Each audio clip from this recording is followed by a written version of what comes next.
5, 4, 3, 2, and 1. Yay! Are we All live? right. Yes, we are live.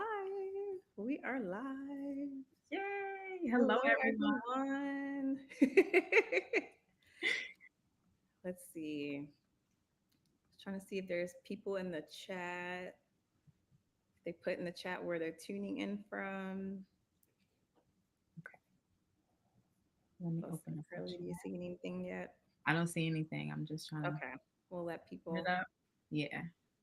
Cool, cool. Well, we'll go ahead and get started. So, welcome everyone to our October YouTube Live Growth and Transformation Evolving as an Established School Psychologist.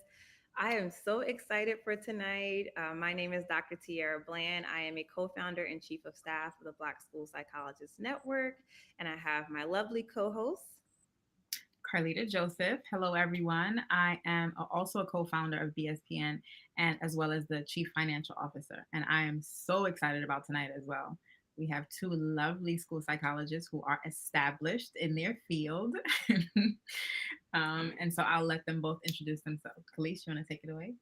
Sure. Hi, everyone. My name's Kaliicye Holloway. I'm in Sacramento, California, and I work for Natomas Unified School District. This is my 11th year working here. Nice. Nice. And Rasheeda? I am Rasheeda Ouedraogo. Excuse me. Rasheeda Ouedraogo. I am a school psychologist here in Denver, Colorado. This is my 10th year as being a school psychologist. That is awesome. And we do have some people tuning in. I'm seeing some likes in the chat. So that's good. People are probably going to stagger in, probably just getting home from work. So, all right. So, you ladies ready to get into this topic for tonight? I am so excited. So, Yes. Carlita, do you want me to take it away with the first one? You can start with the first one. Yep. Okay, perfect. So, if each of you, whoever would like to go first, can just share about your journey and experiences as a school psychologist, maybe highlighting some key milestones in your career that have contributed to your growth and evolution in the field. Want me to go first? Yes, okay, I'll go first. Okay, so I didn't really start as a traditional school psychologist almost 11, 12 years ago.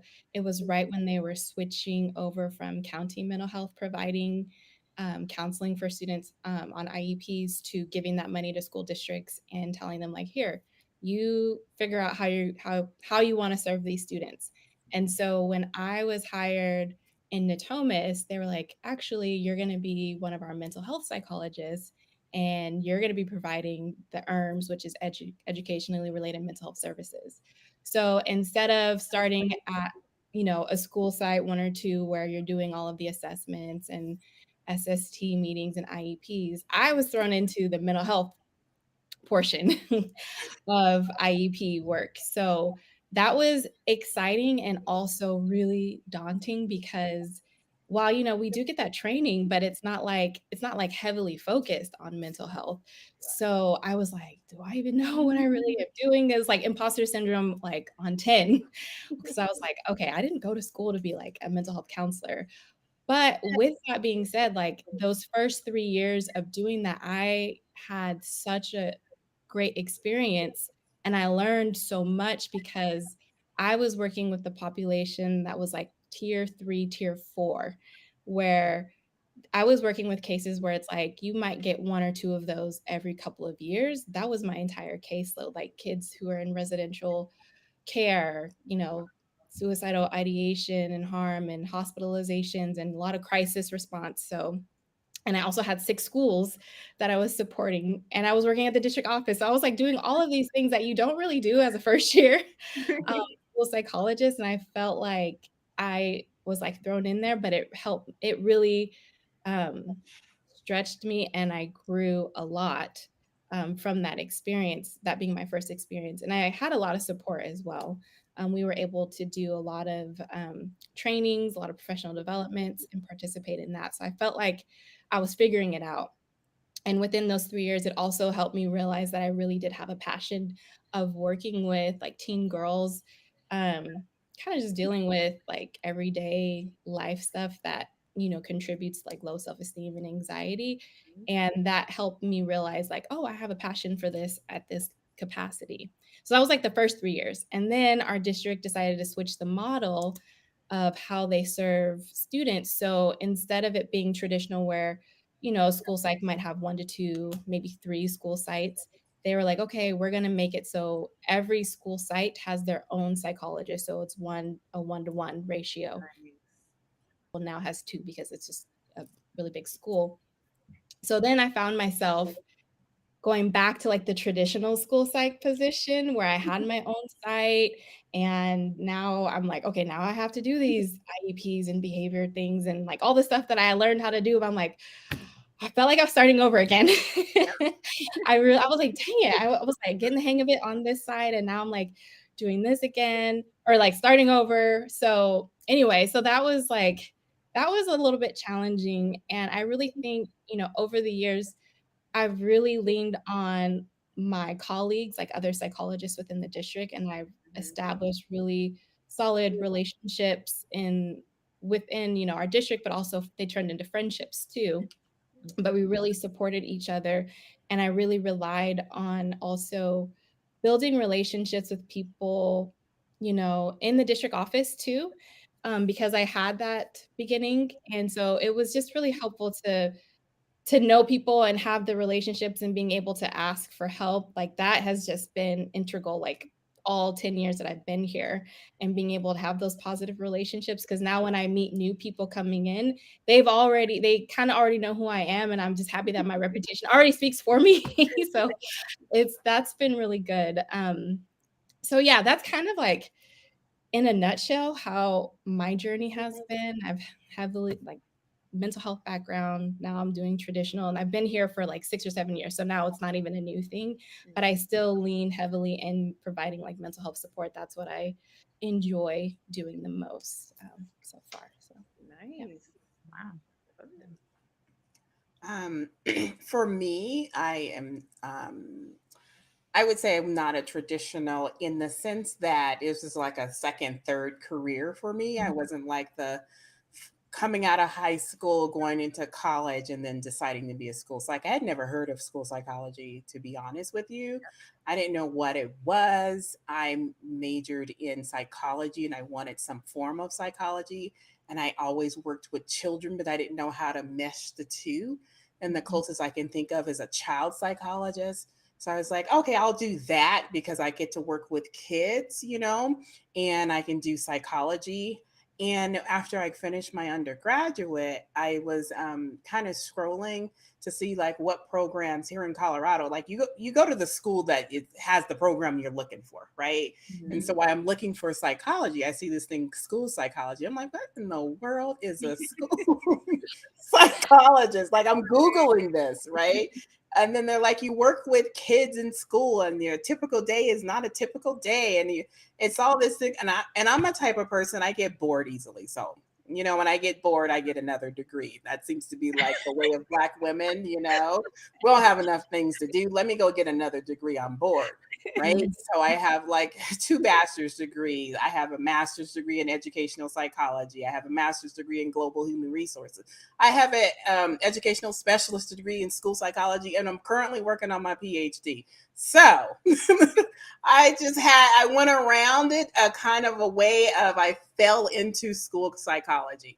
I originally felt like educational psychology when I got my master's in that's what I wanted to do. But then as I'm in the program, I'm like, wait, this is all research.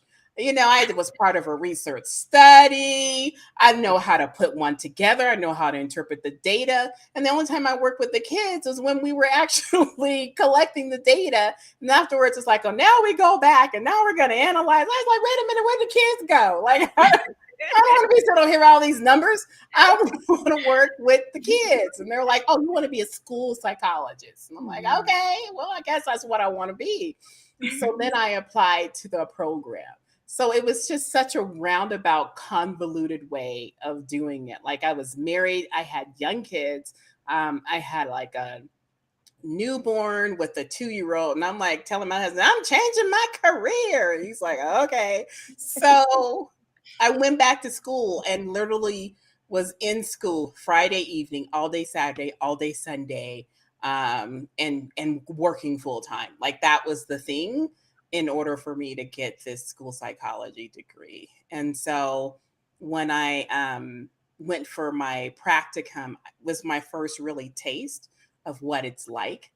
And I loved it. It was like, this is the thing I've been looking for that I didn't know, even existed, because I can work with kids. I can change how people view kids. I can change how students access their education.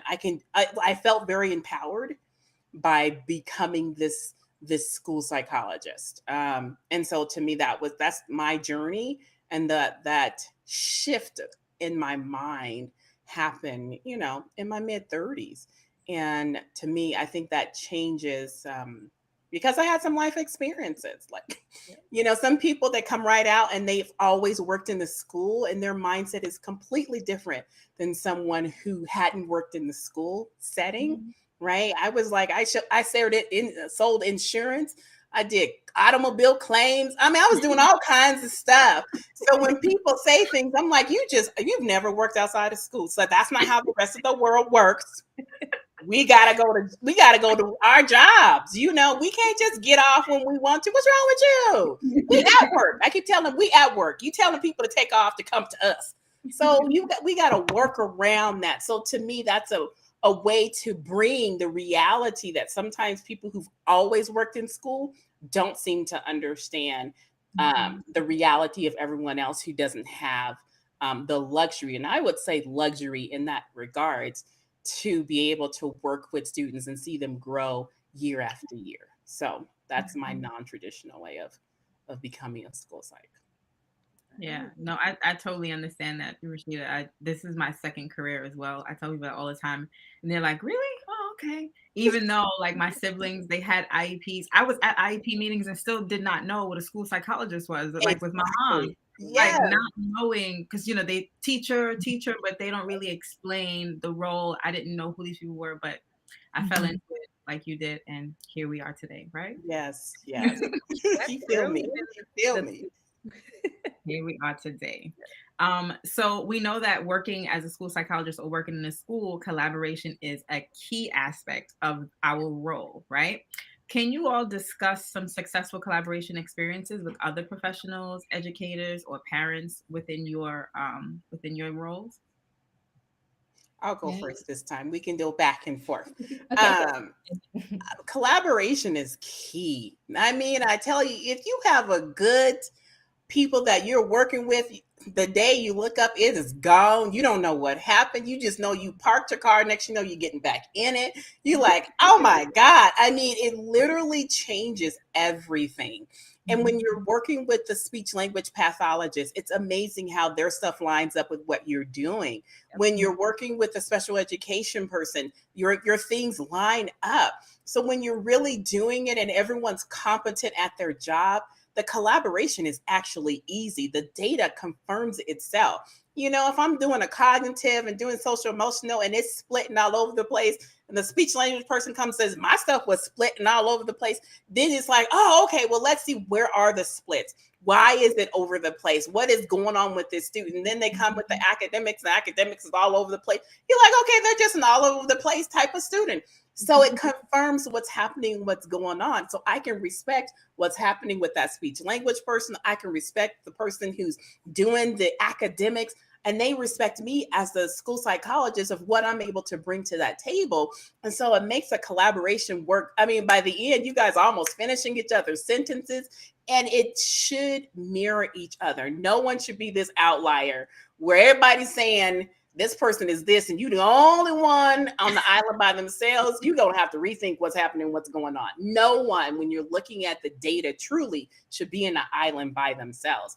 Even when you're doing your observations, am I doing it in the math class, or am I doing it in the language art class? Am I doing it while they're playing on the field? Whatever it is, we, even in our observations, should line up.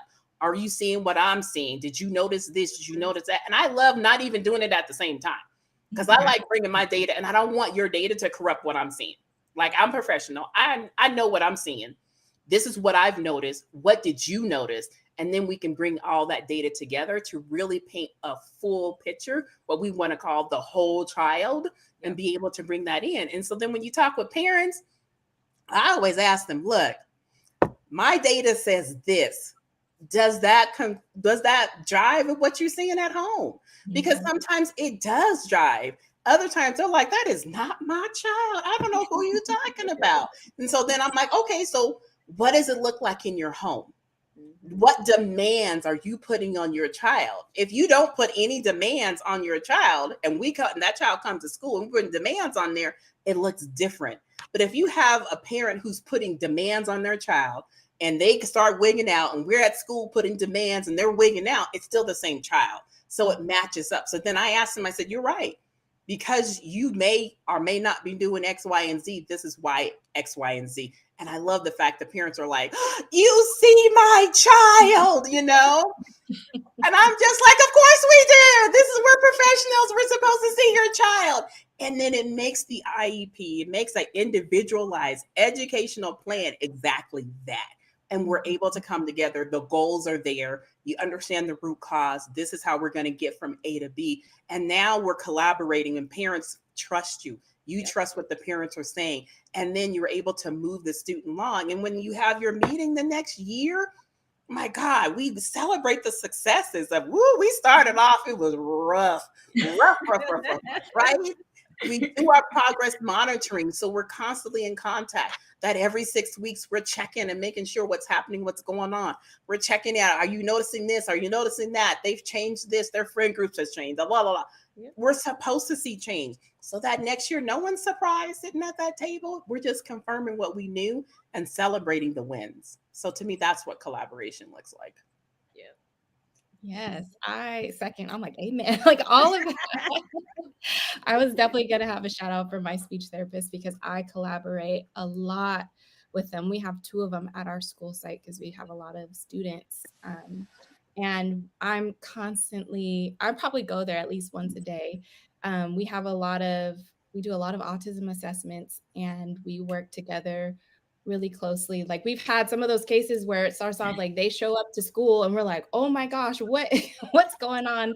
And through working together, we're able to, like, I'm thinking of a few kids just in particular where it's like the family may not realize or be aware, might be resistant to even like acknowledging that there's something different going on. And, there's been several times where it was like me and the speech therapist and the teacher working together to help get this child the services that they need and that they've been missing out on. And then you look a year later and we're just so proud. It's like, oh my gosh, we did that. We work together. So I love collaborating and consulting with either, our IEP team. We also have a school social worker on our campus 5 days a week. So I work really closely with her. We do a lot of professional development trainings. We do assemblies for the students. We get out there and, we work really well together, and we've been able to support a lot of students, gen ed students who don't have IEPs. So I've been able to, get outside of that box and be able to like be a support for the whole school. And it also has helped me not burn out as much and not feel like, even though I'm considered the expert, I don't feel like I have to always have the answer, and I can rely on my team to help support and fill in the gaps. And because I've been at this school site for so long, I've been able to establish relationships, and we have been able to build trust and I know that each person on my team is confident enough where I can trust their data. Like Rasheeda was talking about, like we will do our own assessments and come together, and they do line up. 99% of the time they will line up, and the other 5 to more, they're like, I don't know. We'll figure it out. But it's just really affirming too, when you're in your practice, just because sometimes you feel like, am I looking at this right? Do I know what I'm doing? And so to really be able to consult and collaborate, I think is just a really big part of the job and is super, super important. Yeah. So important. Yeah. And even I'm like, you guys are reminding me of different things too. When I was in the schools with just like collaborations, like Rasheeda, when you were talking about like the observations. So anytime I would do an observation, I would confirm with the teacher, like, is this the student's typical behavior that Exactly. I'm observing? If not, maybe I'll come on a different day or different time. Mhm, So mhm, that's so important that we're providing data that is an accurate reflection of the student. And then mhm, Kaliicye, when you were sharing about like your collaboration with your social worker and your therapist, one thing that I was doing in the schools too, which many other school sites are probably doing as well, is having like clinical team meetings. And it was such a mhm, good way to collaborate with our full-time social worker, our school counselor. We also had an outside mental health therapist that also got to participate. So we got to hear like, students that were of concern, or if we wanted to do like SEL lessons, to do PDs. Like it was just such a great team. That was like one of the best teams I had, where mhm, we all worked together, and like we would like literally like if something was wrong, we would like tag team or figure things out. If there was a mhm. crisis, we were always there, and it just made such a big difference with like your day-to-day practice of like, okay, I actually like going to work Mm-hmm. because of the people that I'm working with Yes. often. So yes. Yeah. That is so true. We actually last year was the first year we started doing these team meetings, and it's with the Mm-hmm. social workers, school counselors, the psychologists, and we invited sometimes the speech and language therapists, the PT, OT, if there were students of concern and we needed to give the teachers interventions or just try to figure out what was happening. But last year was the first time I'm in a high school that we started doing this, and even like the AP at first was just like, okay, I can see how this makes sense, and then because we were talking about just trying to not get rid of, but lessen the amount of parent letters we were receiving. Because we're at Mm-hmm. a high school setting and people were just writing letters like, I need my son evaluated. Okay, well, why do you need your son? Well, he's not going to school. Oh, Okay. Okay. That's, Need more. You may want to back up the train a little bit and let's. Wait a second. So, but I see this that collaboration, working with that whole team, and just pulling everyone in, all of the mental health providers, pulling in those related service work providers, and has done such a big difference in the building. Mhm. I really really enjoy it. So, collaboration is key. That's my 2 cents. Yes, it is. It is. Um, all right, we're moving along. So our next question we're going to talk about is, what are some of the most maybe some significant challenges you faced in your role as, it has school psych, but I'm gonna say as a Black school psych. I'm just gonna be real with y'all tonight because that looks a little different. And maybe how have you involved in that approach to addressing some of these challenges? Okay, so for me, I kind of mentioned this a little bit, but I really struggled with imposter syndrome starting off. Like even like when Tiara, when you asked me to like do this, I was like, my first thought, like she tried to like say, like, no, you can't do that. I was like, girl, if you don't stop and recognize what you have accomplished and how long you've been doing this. But yeah, like that was really hard for me to really accept that I had the knowledge, the training, the experience in the schools and life experience.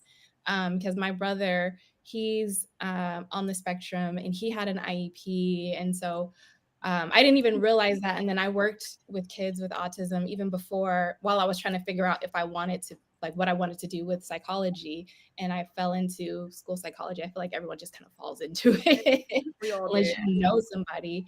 But yeah, I just really struggled with feeling like I was supposed to be here, if I really knew what I was supposed to be doing, if I had a lot of anxiety around it. And I realized that it was kind of like I would hold back a lot and not um, put myself out there to try different things or to learn about stuff, or to lead things because I felt like I didn't know enough or I wasn't ready for it. And it took having kind of like mentors, unofficial. Like I didn't go out and say like, oh, hey, would you be my mentor?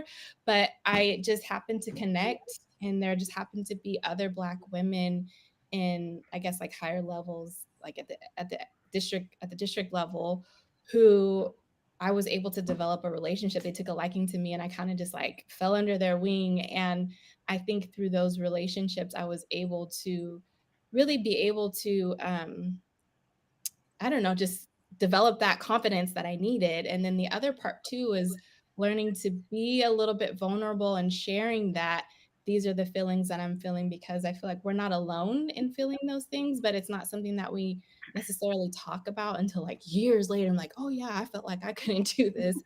And so I feel like opening up to other psychologists, just talking about some of the struggles and having that tight knit community, also helped me realize like, okay, I'm not alone in what I'm feeling, and they could encourage me too.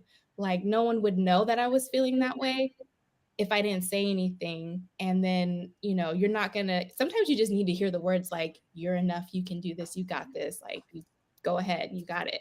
And sometimes you just need to hear that from somebody else other than yourself. And you might not get those words of encouragement if you don't let people know that you need it. So it was my way of learning how to kind of ask for help and be okay, be okay with that. And then the other thing is burnout. Like it's so easy to burn out in this job and a lot of jobs, especially the last few years coming off of the pandemic. Oh my gosh. I'm going to talk about parent letters and behavior and mental health needs. And what I've learned is how to set boundaries, how to stick with my boundaries, learn that it's okay to say no. And that doesn't mean that if you say no, it doesn't mean that you're not doing your job or you're not doing it well. I've learned to prioritize myself and my family more. So that could look like I'm not taking reports home to work on them. Yep. And if that means that during the work hours, there's some other things that don't get done because I have to write this report, that's what happens. And I have to be okay with it. My admin has to be okay with it, So I feel like that's something that I've had to learn to feel confident in, and just knowing that I can set my priorities and boundaries and stick to them, and it's okay. That's what I need to do. So good. Yeah. I'm trying to be concise here because I can write a book in regards to the challenges. I'm like, how much time we got left? I know. But you don't want to go down that road, right? You don't want to end up with the ugly cry by the time you get finished. So challenges. I'm going to be dropping some names. When I started off, the director of mental health is Asian man, Dr. Lee, Dr. Ronald Lee. And he, because there's nothing but a handful of us, women of color, right? Especially Black women, he could probably just count it on one hand in that whole district, right? And he was very honest with me. And he recognized that the district that we work in doesn't always take so kindly. Okay. So I'm going to just say it like that. And he purposefully said, I'm going to connect you with two mentors, two Black women psychologists, right? School psychs, Lee Williams and Dr. Kette Richards. I didn't even know, because I'm brand spanking new, right? I'm in my 30s. I feel like I've lived some type of life. This is not my first rodeo, but this is a whole nother, it's a whole nother animal, right? So I'm in a high school. It's a high school that's predominantly students of color, but the staff isn't, right? And I'm the only school psych in this high school of like 3,000 kids. And he connects me with Lee Williams and Dr. Kette Richards. And I tell you, these women, I thank God for them every single day, because I had a nice social worker, but we are not trained. I'm sorry, social workers and school psychs are not trained the same way. There are certain things that make sense. We can collab, but our training isn't the same. And me being brand new, there were certain things she just couldn't help me because she wasn't trained, right? Not that she didn't want to, she just couldn't. And so then I would go to Lee and say, hey, I'm noticing this. And she would just say, talk me through it. Have you considered this? Have you considered that? And I'm like, oh my God, like, oh my goodness, thank you so much. I didn't consider this.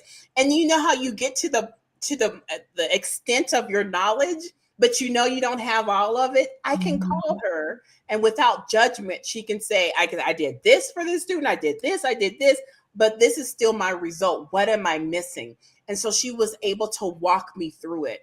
I go to Dr. Kette. I was in the high school and she was in the middle school. We were sharing the same campus. Sometimes she would say, I'm on my way.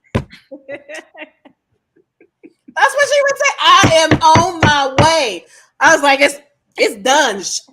Dr. Richards is on her way. She would walk into the school, handle it, and I would literally just watch her in awe. Their brilliance shine through. And so it gave me a model of what I can be, or what I can esteem to be, or what I can try to be, based on these two brilliant Black school women, these psychologists who were handling it. I mean, when I say handle, if you met these women today, if you have ever had a conversation, you were like, OMG, on it all the time. And so because they were my mentor, they were just kind of like, we're not going to allow you to fail. Period. They're like, I'm not giving you a choice. Yep. We need you, and we're not going to allow you to fail. Call me. Here's my cell. Do whatever you need to do. I will stop and be there for you. And they did it each and every time. So my level of competence would increased every time. I would be in meetings, and I literally had a teacher tell a parent, don't listen to her. I took a psychology class in 1970 so-and-so. And you don't have to listen to her. You don't have to get along with your son. He's a teenager. You're not supposed to get along. Wow. And the parent looks at me because I had promised this teenager. He said, my mom passed. All I have is my dad, and we don't get along. I want to get along with him. And I explained that to the dad. He's crying. The dad's crying. And then the teacher interrupts that moment and says, don't listen to her. You're not supposed to get along with him. And then he dried his tears. He said, I guess I'm not supposed to get along with him. Oh my God. And I'm me being brand new. I sat there like, what? Now, try that mess with me today. It's going to be a whole nother story. Right? I'm involved now. I learned how to go back and, insert myself in a very professional way. At that time, I didn't know how. Right. And then that whole meeting shifted to, it doesn't matter he feels this way, because I'm not supposed to get along with him. And that word of that teacher who took one psychology class back in 19 whatever superseded my years of training and my license as a mental health provider. And I said, that will never happen again. And I talked with my mentors about it, which helped to give me grace in regards to those different challenges. When Dr. Kette walks into the room and she says something, no one challenges her. When Lee Williams walks into the room and she says something, no one challenges them. That's the thing that I needed to learn how to do it. I needed to learn how to be professional and assert what I knew to be true in a way that commanded the respect that was due me. Yep. And so to me, that was the biggest challenge. I'm a Black woman. I know what I'm talking about, but how do I continue to get those that I'm working with to understand that when I say something, that's final. Yep. And to me, you learn how to do that. Yep. And Carleta, before you jump in for the next question, you just made me think about, Rasheeda, about like mentorship. And I feel like that is something that I've seen a lot in like research, and even with the research study I'm doing now, people are like, we need to have mentors. Like if we want to sustain and retain school psychologists, like we need to have mentors, and get along a Black mentor. Yes. Yes.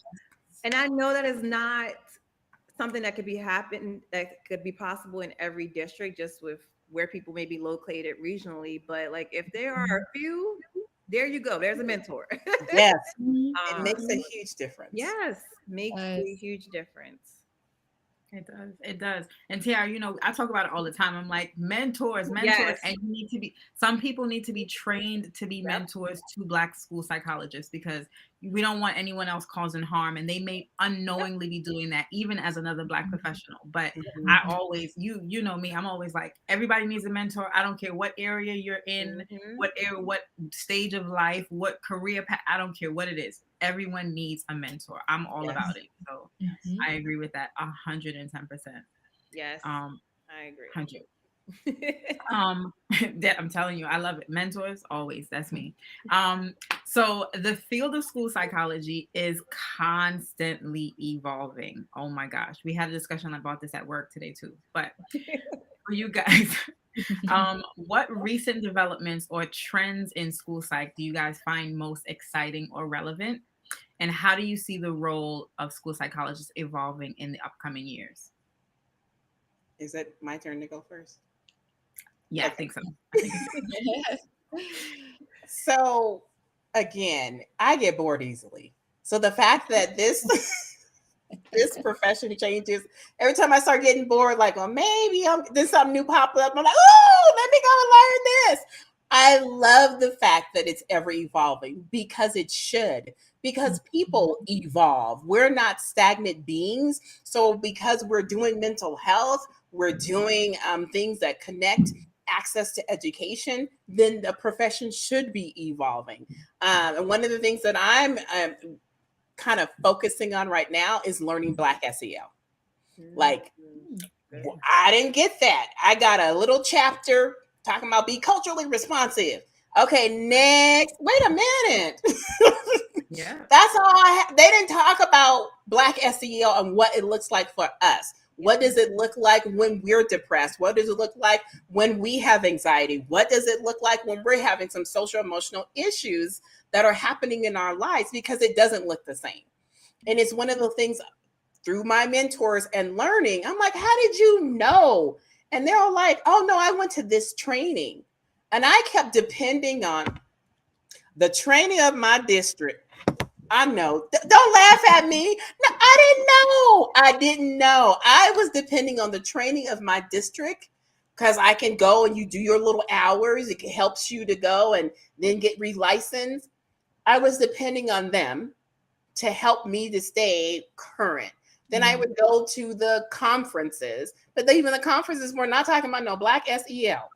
Right? We talk about all kinds of things, but that's not what we were talking about. So I kept thinking I'm competent. I kept thinking I'm doing what all the things. And then it wasn't until they were telling me, no, I went here. And I'm like, but that's not anywhere. They're like, no, I pay out of pocket for the things that I need. I said, oh, I didn't know we did that. They were like, yes.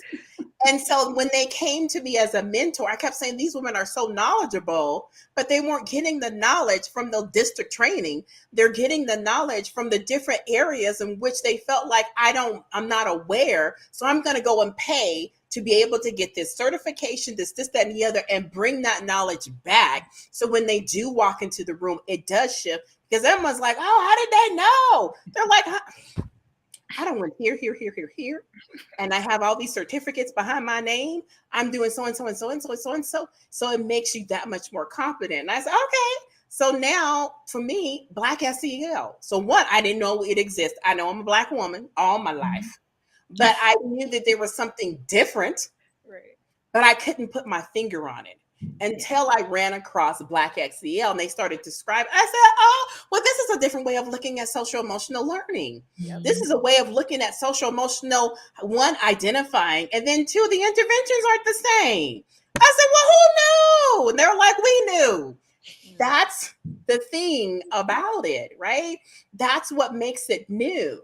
And so to me, this is an area that I'm very much so steeped in right now, until I get to the place where I'm like, yes, I feel like I have a level of competency that I can take with me.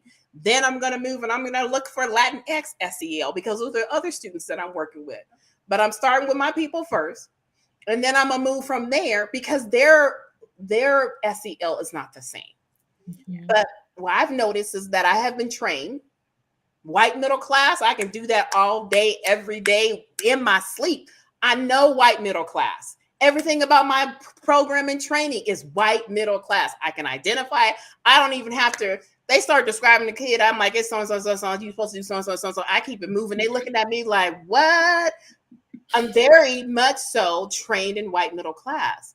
I'm not trained when it comes to this neurodivergent way of thinking. Like even autism. I went to a special autism training. We get it, but you really to understand it, you got to go to that specialized training in whatever you're doing, right? I'm looking at executive functioning. I know executive functioning, but I went to a specialized training who did a deep dive that gave me another perspective. So that's one of the things about our field that I love is that we are trained in so many different modalities. Like if we just want to just talk about, safety and we want to do, crisis response, we can live in crisis the whole time, our whole career. Right. If we all want to just do autism, we can live in these different pockets that we all are familiar with. And so that's what makes, to me, being a school psychologist exciting, because we have the foundational background, but we can always specialize in one of these plethora of areas to bring it in to make it new and exciting. And so for me, it's Black SEL. That's where it's at. Nice. I appreciate you sharing that, because honestly, I haven't heard of that term Black SEL. So now I'm like, I'm going to go look into it for myself and get more information. Okay, a couple of things that is recent. So in the state of California, well, I don't know, a week ago or so, we weren't able to give IQ tests to Black students. And it's only in California. We've had this legislation going on 30 years where we couldn't give IQ tests to Black students. And they didn't overturn the legislation, but they pared it down to, at first it was just for ID. You couldn't give an IQ test to identify as for ID. And then they broadened it to all 13 categories. Now they just rolled it back to just ID. So for ever since I've been practicing, you couldn't give an IQ test to look at LD or other health impairment, autism, anything. You just couldn't. You had to give something else or something that didn't say intelligence test. So I've always given the DOS because it doesn't say intelligence, it says ability. So we were able to kind of get around that. And so for me, I've always been on this soapbox. Not everybody is happy about, them rolling it back. I think a lot of advocacy groups are not happy with it. But as someone who works in schools and practices and, works with Black children, I'm like, the IQ test is just one little bitty piece of information that we're using to really understand this child's learning needs or developmental needs. And to be honest, the issue with Larry P about him being put in one of those Montsevier classes because of the IQ test, Larry P still happens even without the IQ test because they don't need that to be placed in those classes. And I have a Larry P one and they're trying to put another one. I was like, no, we're not doing this. So anyway, I'm very happy about that recent development because it's been one of those things that, like, don't ask me about it ever because you're going to get a 45-minute sermon on it. So that's one thing. So I'm excited about that because a lot of parents, not a lot, but like you'll have a few parents who be like, well, so why can't you give my child an IQ test? I'm like, all right, let me explain it to you. So I'm happy to not have to have those conversations anymore. So that's one thing. The other thing is what I'm seeing, well, the trend across not just education, but everywhere is like DEI, diversity, equity, and inclusion. And our district is no different. What they've been doing over the past few years is really been focusing in on trauma-informed care. So much so that all of the mental health teams, so school psychologists and social workers, we were trained by, oh gosh, I can't remember what the group's name is off top. Community Resilience Initiative, I think. But we were trained like 3 days, 8-hour trainings of care with like the science, the interventions, like all of it. And then we had to turn around and deliver that training to our staff. Like it was a big turnover. It was stressful. we complained so much. However, I will say that I learned so much about the science of trauma and being able to respond appropriately, being able to identify that, being able to really look at resilience and how we can create that, being able to just even have conversations with staff about like just those conversations that you can have to help them shift their perspective on a child's behavior and being how do you support this child knowing that this that and the other could be going on and what's causing it, not necessarily what you're thinking is causing it. And so we've done that. We did that 2 years in a row. And so that was something that kind of like just opened up my eyes even more.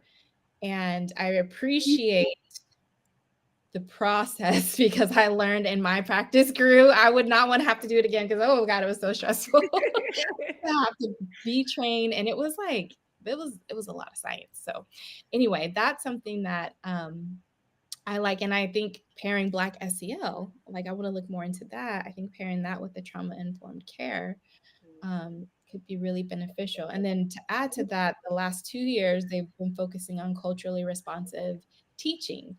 And at first I was like, well, I'm not really like teaching in the classroom, but I did one of the book studies anyway, because they were paying us to. So I did. And I actually learned a lot. And I think, what was helpful for me was to be able to hear what they're teaching from a teacher's perspective. So then I could turn around and incorporate that in my consultation with teachers, or when I'm going into the classroom and I'm doing my SEL lessons, like we're doing second step. I'm using some of these culturally responsive strategies and I'm like modeling it. I'm like, hey, I hope you're watching this. I hope you're seeing how I'm interacting and getting their attention back in a way that, is engaging for the students. And we even try to do it like in our assembly. So we're just trying to like take what we learn from these trainings and trying to just build off this whole like DEI trend that they're on and really trying to make it realistic and practical and not just like a surface level. We check that box. You can say we're doing this, but it's like, oh no, we're really gonna like try to practice this. Like let's do it, even if it's just like one little thing. So that's something that's I feel like is new, and I'm happy to like be a part of that and jump on it. Nice, nice, Awesome. nice. We had a DEI sort of team in my building, and I was on the team. It was just for teachers, but I decided to join, and we ended up creating lesson plans or redoing lesson plans so that it was culturally responsive. And so I really enjoyed doing that portion and just going through and seeing what teachers thought culturally responsive pedagogy was and how they incorporated those different things that they learned, because they went to different workshops and read through, I think it's like a Goldie Muhammad, I hope I'm saying this correct, her name, but there's a book like 10 Tenets of Teaching or something like that. And so it was really, really awesome to even go through that DEI workshop and do the lesson plans with the teachers and work with them on that. But I really appreciate both of you guys' answer. I was surprised no one said the trend of using AI in school psych. I thought someone was going to bring that up, but okay. I have used it this year. I've been dabbling. I'm trying to figure out how in between like doing everything else, but like I have used it to what did I use it for? She's like, no. Yeah, no, I've used it to help me write some counseling goals for students. I've used it to help me explain like certain topics in a parent-friendly way. I've used it I put my observation shorthand in there and asked it to create a summary with complete sentences and blah, blah, blah, blah. And then it gave me a nice observation summary from my notes. And then the other thing, there was one, I was just playing around. I wasn't really going to do it, but I just asked it to write a response to a parent who was requesting testing. Write an email response saying, and I put like the things that like just a few things of why we're not going to do testing. And it spit me out a 3-paragraph email in 2.5 seconds to the parent. And it was a nicely written response. I did not send that to the parent. I was just curious, like, I wonder what it would say. But it was like, oh, this could be good. This could be great. So yeah, I have dabbled in it quite a bit, I feel like. Okay. I'm not savvy enough. I have no idea. People keep mentioning it. I keep saying, what does AI mean? I'm like, feel like Yeah, so the one so old school. I'm like, I don't know. it's Chat GPT, the one that I've been using. I know there's different types of AI, but the one I was just referring to is Chat GPT. Yeah. Well, they don't have to worry about me. It's too complicated for me.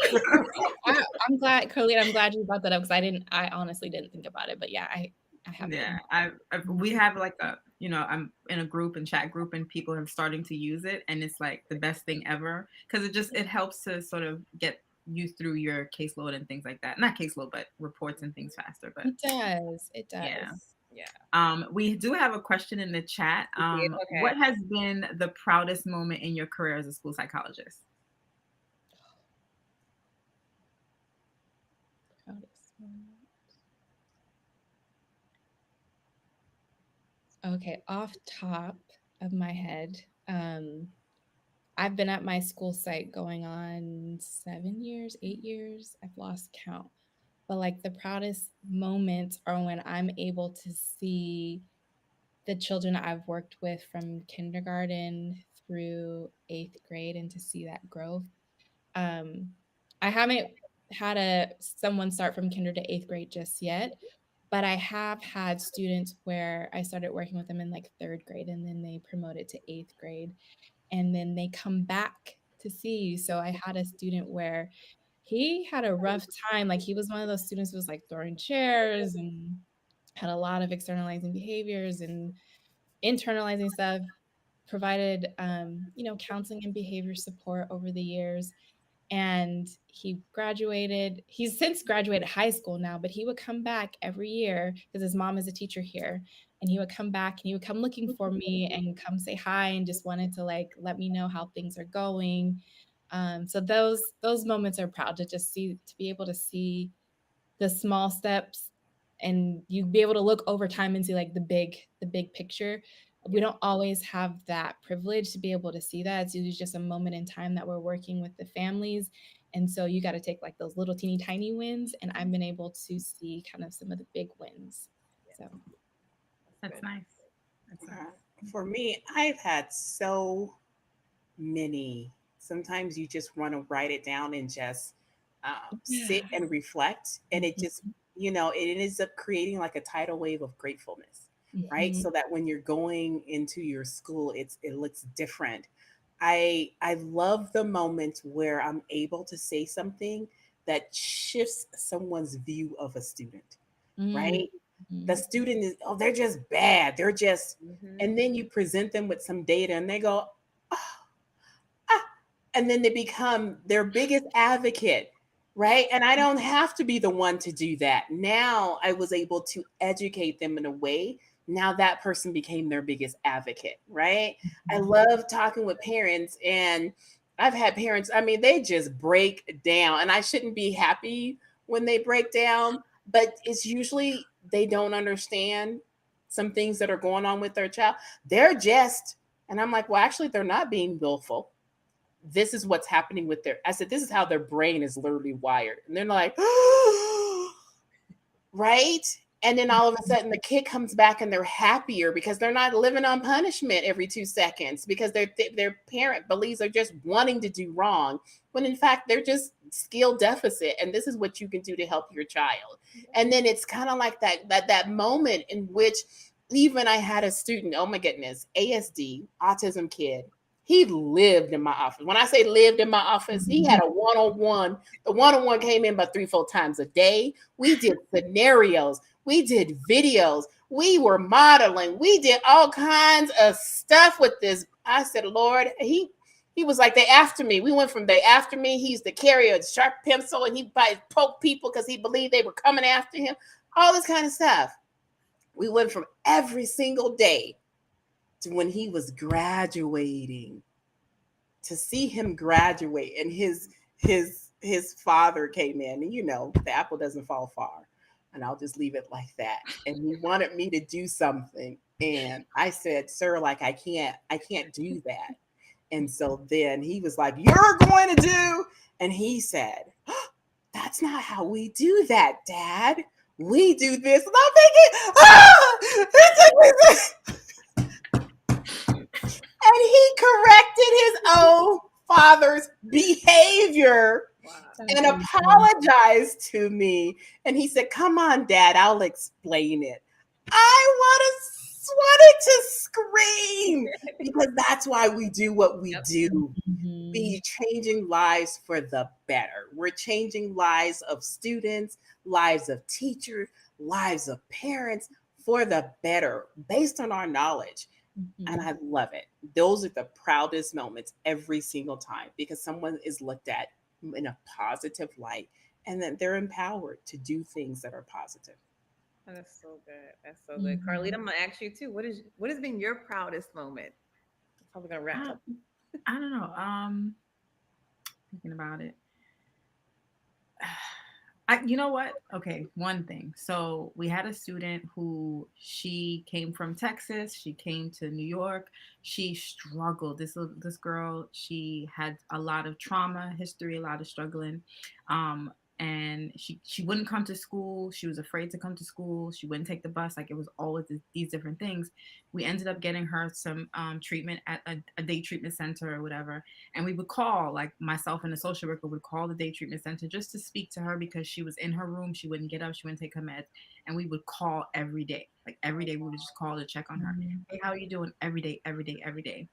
And one day, like, and even in the summer, I would ask the social worker, like, hey, do you think we should call? And she's like, yeah, let's just call anyway. And we would call. We missed a call. And it's not until I got back to school in September, she was calling and leaving voice messages for us. And she was like, hey, you missed it. Like, you didn't go. I was just like, oh my God. But, you know, that was a real happy moment. I mean, they discharged her and I don't know where she is now, but it was really like, what we did, just the one phone call we did a day, it meant so much to her that the one day we didn't, she figured out how to call us to like, hey, you guys didn't call me today. Like, what's happening? That was good. That was a good moment for me. Nice. That's good. I guess I'll act as everybody else. That's Bland. Yes. I know. I was sitting here thinking of things too. There's just been so many. I think the biggest thing that stands out is for our Black girls who were suicidal. That's like the thing that sticks out, where there's been a handful of young ladies that I just instantly think about where they wanted to commit suicide. They didn't want to live anymore. And just helping them to change their perspective of like what you're going through is only temporary. Like you are enough, you are worth it, you deserve it. You're cared for, you're loved for. Like there's people that want you here.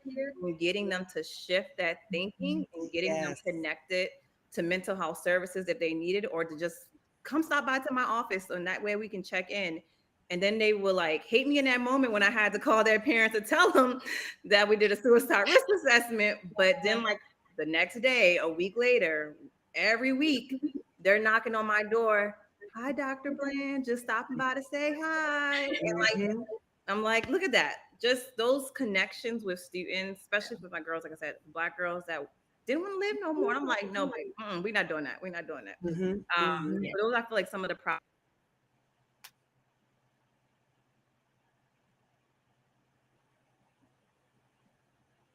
Am I frozen? College. So yeah, that will be my proudest moment. Look at this, y'all. A whole hour has gone by that fast. Like this is time was That did go by fine. fast. We were having so much fun. I don't see any more questions in the chat. I guess we'll go ahead and wrap it up, Carleta. Yes, we will wrap up. I do thank you both for joining us today. We did say before we even went live, we was like, it's going to be a girlfriend's chat, no worries. And it really was a girlfriend's chat, so I really enjoyed it. I do thank you all both for being here. How can the followers sort of stay in touch with you guys? Do you have like a website, IG handle, or Twitter?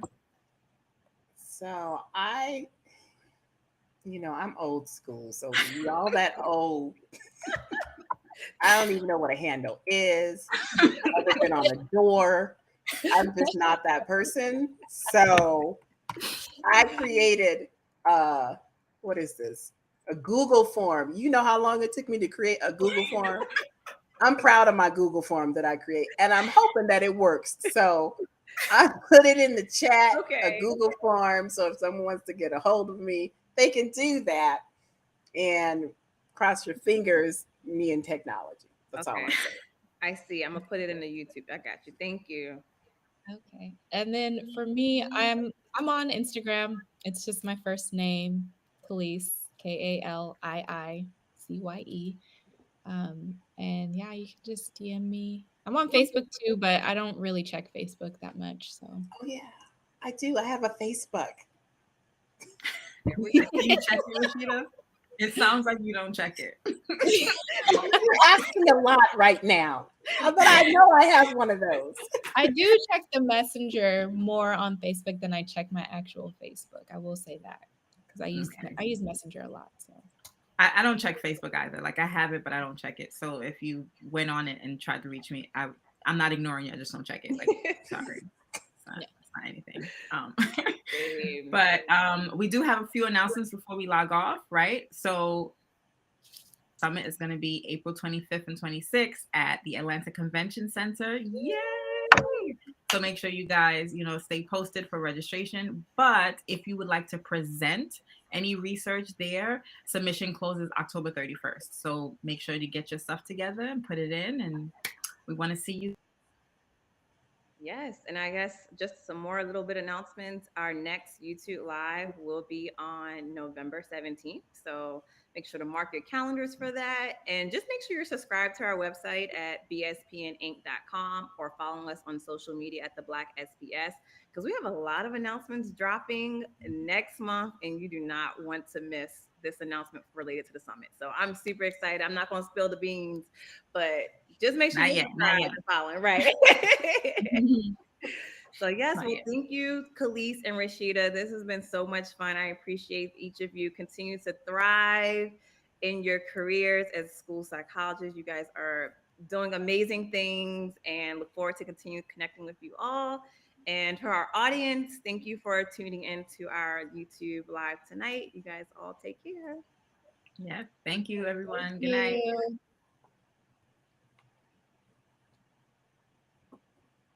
Okay, that was